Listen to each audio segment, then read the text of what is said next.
최근 파리 생제르맹으로 이적한 이후 높은 관심을 받고 있는 이강인 선수인데요. 여기까지 온 것은 가족의 사랑과 헌신을 빼놓을 수 없다며 특집 보도한 사실이 재조명되고 있습니다. 지난 스페인 라리가 30라운드 헤타페와의 홈경기에서 첫 멀티골에 성공한 뒤 내보인 세리머니는 누나를 위해서 했을 정도다.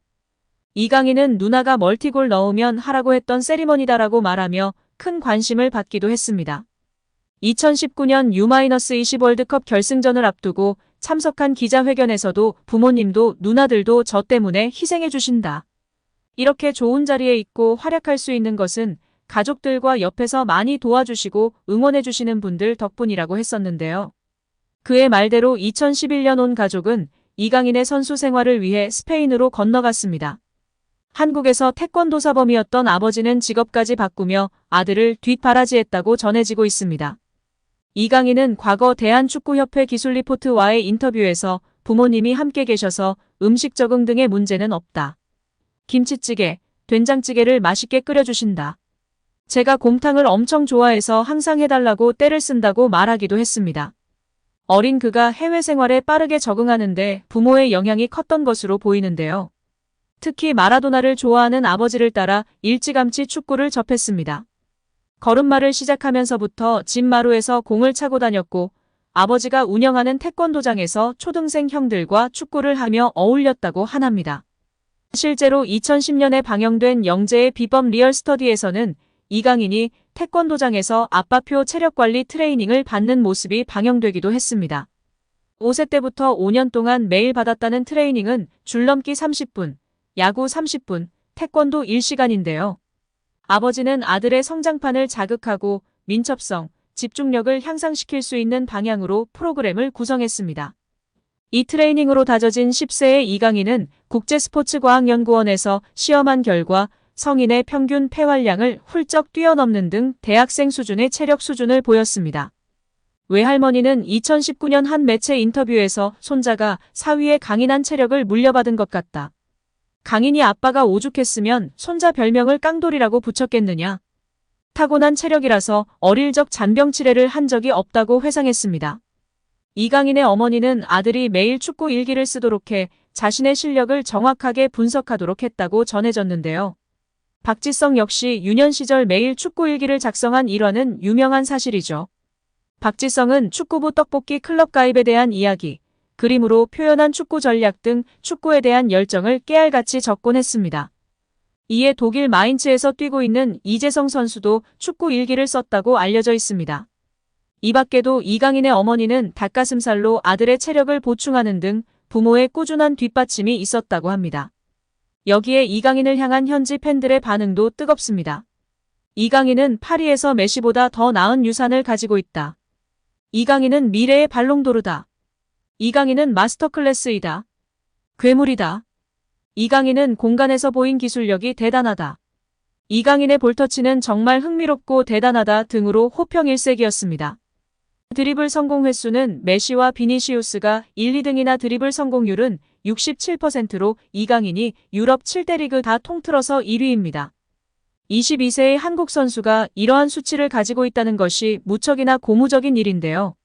공격수가 아닌 중앙 미드필더 혹은 측면 미드필더에서 이러한 수치를 기록했기 때문에 중원의 수적 우위에 도움을 줄 뿐 아니라 상대 수비진의 큰 혼란을 야기시키는 가장 큰 무기 중 하나인 셈이었습니다.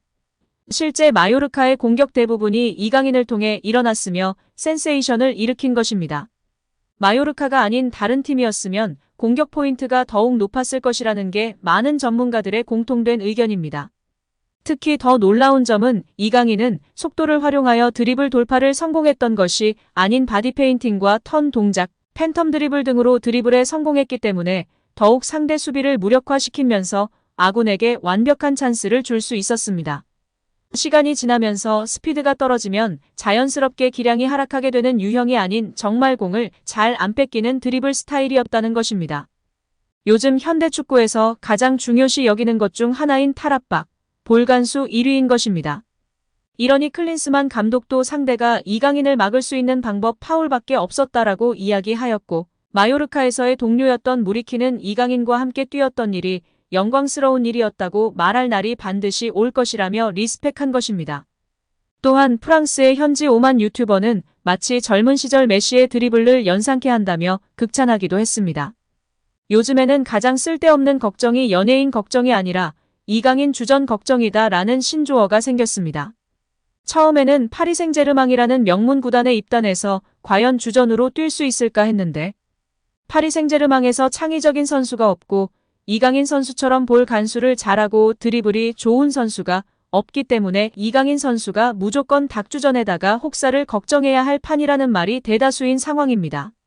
또한 14세 연령에서 이강인을 지도한 경험이 있던 발렌시아 아카데미 인터내셔널 담당자 토니 나바로는 이강인은 11세에 들어왔지만 수준은 이미 13세에서 15세 수준이었다.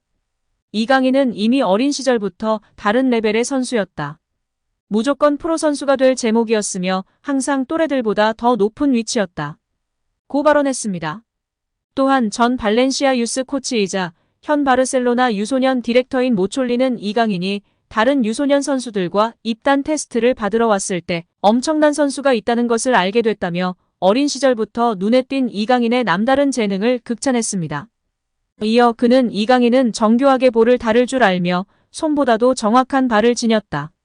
이강인의 볼을 뺏는 일은 무척 어려운데 턴 동작이 훌륭하며 볼 간수 능력도 매우 탁월하기 때문이다. 여기에 창조성도 지녔다. 그리고 무엇보다 5만여 명의 팬들이 모인 메스타야에서도 침착함을 유지하면서 맡은 일을 해낸다. 선택된 선수들만이 해낼 수 있는 능력이다라며 세계적인 선수가 될 자질을 지녔다고 강조했습니다. 나는 이강인으로부터 전 맨시티의 다비드 실바와 비슷한 모습들을 봤다.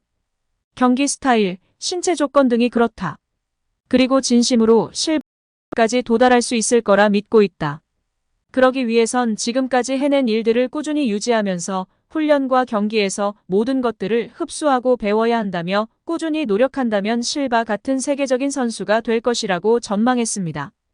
또한 그는 이강인이 특히 경기에서 보이는 투쟁심이나 경기 전반을 풀어가는 방법이 눈에 띈다며 플레이메이킹 능력을 칭찬하기도 했습니다.